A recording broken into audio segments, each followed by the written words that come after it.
ನನಗೆ ಸ್ವಾಗತ ಮಾಡಿ ಇದು ಅರಣ್ಯ ಭೂಮಿನೇ ಇದೆ ಅಂತ ಹೇಳಿ HMT ಅಲ್ಲಿ ಏನಾದರೂ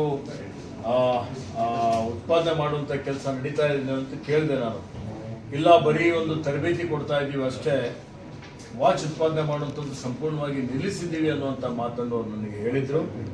ಅದಾದಮೇಲೆ ನಾನು ಹೋಗಿ ಇಲ್ಲಿ ಎಷ್ಟು ಮರಗಳಿದ್ದಾವೆ ಅದೆಲ್ಲ ಡೀಟೇಲ್ಸ್ ನನಗೆ ತೋರಿಸಿ ಅಂತ ಕೇಳಿದಾಗ ನಾವು ಒಳಗಡೆ ಹೋಗಿ ಏನು ಅಲ್ಲಿ ಹಸಿರು ಹೊದಿಕೆ ಇದೆ ಆ ಹೊದಿಕೆ ನೋಡಿ ಯಾವ ಪ್ರಭೇದದ ಮರ ಇದೆ, ಎಷ್ಟು ವರ್ಷದಿಂದ ಮರ ಬೆಳೆದಿದೆ, ಇದೆಲ್ಲದರ ಬಗ್ಗೆ ಮಾಹಿತಿಯನ್ನು ಪಡೆದುಕೊಂಡು ಮತ್ತೆ ಅವರೇ ನನಗೆ ಟೀ ಆಫರ್ ಮಾಡಿದರು.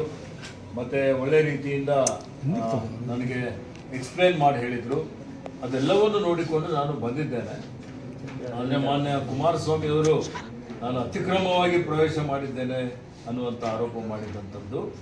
ಮತ್ತು HMTಯಲ್ಲಿ ಮರಗಳೆಲ್ಲಿದೆ, ಗಿಡಗಳೆಲ್ಲಿದೆ, ಗದ್ದೆಯಲ್ಲಿ ಹಸಿರು ಹೊದಿಕೆ ಇದೆ ಅನ್ನುವಂಥ ಮಾತನ್ನು ಕೇಳಿದ್ದಾರೆ.